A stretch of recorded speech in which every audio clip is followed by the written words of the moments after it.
ఒక దశలో బీజేపీ కాంగ్రెస్ కు పోటీగా తయారయ్యారు. ఢిల్లీలో 3 సార్లు, పంజాబ్లో తొలిసారి ఆ ప్రభుత్వాన్ని ఏర్పాటు చేయడంలో ప్రధాన భూమిక పోషించిన కేజ్రీవాల్ ఇప్పుడు గడ్డు కాలాన్ని ఎదుర్కొంటున్నారు. ఢిల్లీలో ఆ పోటమికి కేజ్రీవాల్ తీరే కారణమని విమర్శలు వస్తున్నాయి.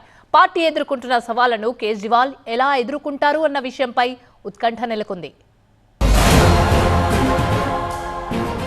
ఆమ్ ఆద్మీ పార్టీ చరిత్రలో ఘోరమైన ఓటమిని ఢిల్లీలో చవిచూసింది. ఆప్ తరపున హేమహైమీలు ఓడిపోయారు. కేజ్రీవాల్ తన కంచుకోట న్యూఢిల్లీ సీటులో తొలిసారి ఓటమి పాలయ్యారు. 3 సార్లు ఇదే సీటు నుంచి గెలిచిన కేజ్రీవాల్ ఈసారి మాత్రం ఓటమి పాలయ్యారు. ఆప్ ఓటమిలో కేజ్రీవాల్దే పూర్తి బాధ్యత అని చెప్పుకోవాలి. అవినీతి ఆరోపణలు కేజ్రీవాల్ ప్రతిష్టను చాలా దెబ్బతీశాయి. సామాన్యుడి కోసం పార్టీని ఏర్పాటు చేశానని ప్రకటించిన కేజ్రీవాల్ విలాసవంతమైన జీవితానికి అలవాటు పడ్డారని, శీష్ మహల్ నిర్మాణం దీనికి నిదర్శనమని అటు బీజేపీ ఇటు కాంగ్రెస్ నేతలు టార్గెట్ చేశారు. అవినీతి ఆరోపణలతో పాటు అసమర్థ పాలన అన్న విమర్శలు కేజ్రీవాల్ తో పాటు ఆప్ను దెబ్బతీశాయి. 3 సార్లు ఆప్ను అధికారంలోకి తేవడంలో కేజ్రీవాల్ కీలక పాత్ర పోషించారు. ఆప్ను జాతీయ పార్టీగా తీర్చిదిద్దడంలో కృషి చేశారు. పంజాబ్ అసెంబ్లీ ఎన్నికల్లో కూడా పార్టీని గెలిపించారు.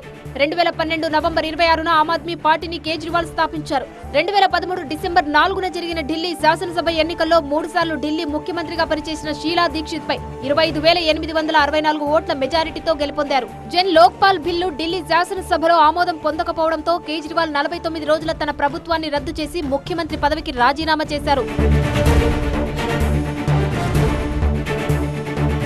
2014 పార్లమెంటు ఎన్నికలలో వారణాసి నుంచి ప్రధాని నరేంద్ర మోదీపై కేజ్రీవాల్ పోటీ చేసి ఓడిపోయారు.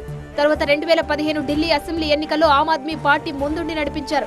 70 స్థానాలలో 67 స్థానాలు పొంది అనూహ్య విజయం సాధించడంతో ఢిల్లీ ముఖ్యమంత్రిగా తిరిగి ఎన్నికయ్యారు.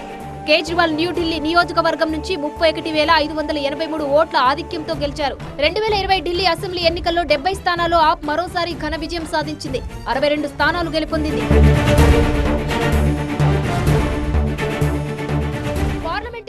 పాటు ఇప్పుడు అసెంబ్లీ ఎన్నికల్లో ఓటమి కేజ్రీవాల్ కు పెద్ద సవాలని చెప్పుకోవచ్చు. ఓవైపు కేసుల పరంపరతో ఆయన ఉక్కిరిబిక్కిరి అవుతున్నారు.